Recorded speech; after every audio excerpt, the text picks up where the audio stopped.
this question a lot when people realize that while I like technology, I'm not fanatical about it. And maybe that's because I'm an old guy who was around before there was any such thing as cell phones and the internet. But even though I'm happy to use technology, I don't get addicted to it. So, spoilers, there's the answer. But I came across this survey on Buzzfeed, the ass cancer of the internet, asking just that. So I thought I'd take it and see how I scored. Keep in mind that this is a sponsored survey, so honestly, I don't know how much we can take away from it, but we'll give it a shot. The first question, what is your favorite way to communicate? Well, face-to-face, no question. You just can't get that kind of communication through any other medium. Not only seeing the visual cues that you can only get face-to-face, but people actually think more about what they say when they're standing right in front of you than they do in the relative anonymity of long-distance communication. Second would be calling, because at least you get the voice factor. A very distant third would be texting and other social media. And there's no way in hell I'd ever be texting while talking on social media. Not gonna happen. You leave home for the day and forget your phone. What do? Well, I'm a responsible person, so I very rarely ever forget things. But if I did, and this depends on whether it was my personal phone or a work phone, I just say the hell with it. I mean, I go for days without even touching my phone. I just don't care. I mean, seriously, I come from the era where you didn't have to be in constant contact with everyone. You see them, and then you don't. You wait until you see them again. It's not that big a deal. I don't get people who have to be in contact every second of every day with everybody. Are you people that shallow? On average, how often do you check your email? Well, again, it depends on whether you mean personal or work email. Now, all of my work email goes to my phone, and it informs me when something comes in. I probably never check it, as in look to see if I got anything, but yeah, my work email is more important than my personal email.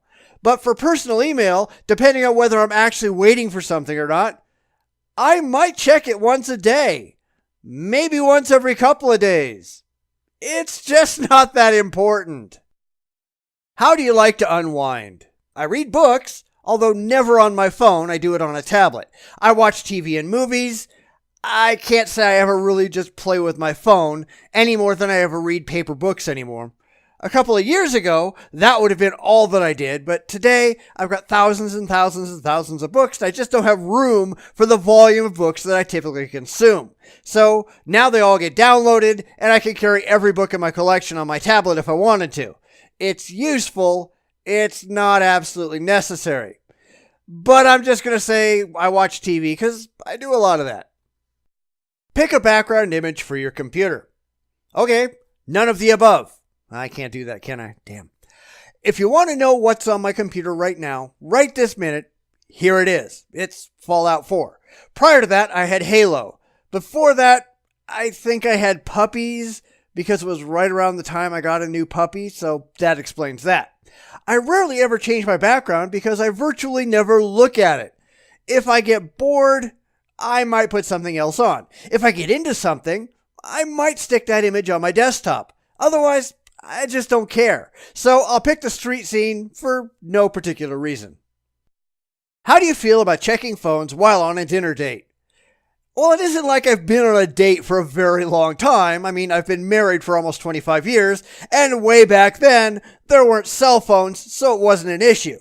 I will give my opinion, though. I think it's very, very rude to do anything but pay attention to the person you're supposedly there to see.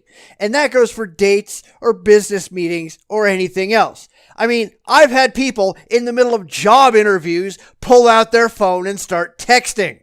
And they didn't get the job.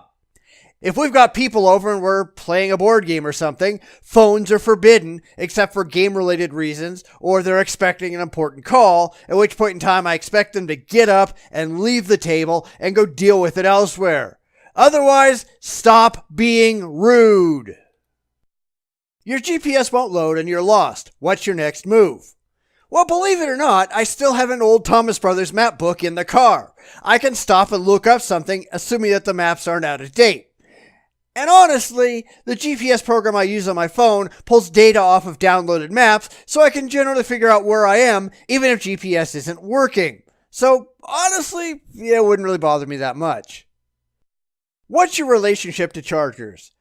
Well, honestly, none of these really fit. I have one at home and one in the car, only because GPS eats battery life, and if I'm going a long distance, I can have my phone plugged in. Otherwise, I usually plug in once a day when I get home, and by morning the phone is charged. And that means I pretty much ignore my phone all night long. And I know that freaks a lot of people out, but you people need to get over yourselves. Can you imagine what life must have been like before computers? Not only can I imagine it, I know exactly what life was like. See, Buzzfeed's making these idiotic questionnaires for millennials, not for people of my generation. These are people who were born with a cell phone in their hand and have never known a world without the internet.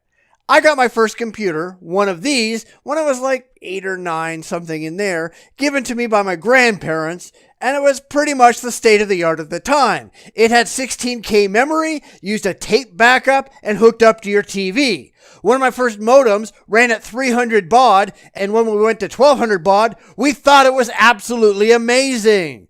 So while I think the technology can do some good things for us, it certainly isn't the panacea that a lot of people like to think it is. So how do you feel after a long day staring at your computer screen? Heck if I know. I don't do that very often. I get up and I do other things constantly. I got better things to do than just plug myself into the internet. If I had to do nothing but stare at a screen all day, I'd feel broken.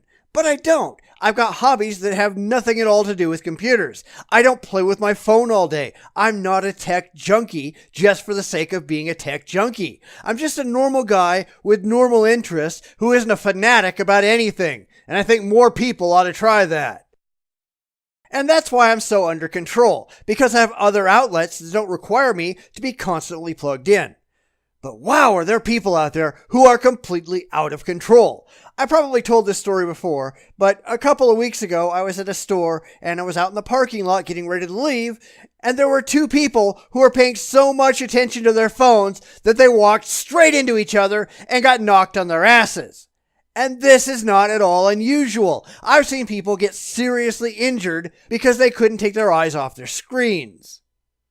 And this is now considered normal. There are people who literally go into withdrawals if they can't touch their cell phone. The vast majority of the survey doesn't strike me as discovering if you're addicted, but proof that you are. That anyone manually checks their email every 15 minutes is absurd. That anyone cannot talk to someone face to face, but they have to sit right next to them and text them, and I've seen this.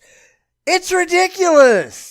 Technology's useful, but it can't be essential. It can't take over your life, and if it does, you need some serious psychological counseling. There's a lot of people, probably most of BuzzFeed's audience, who unfortunately fall into this category. And that's sad.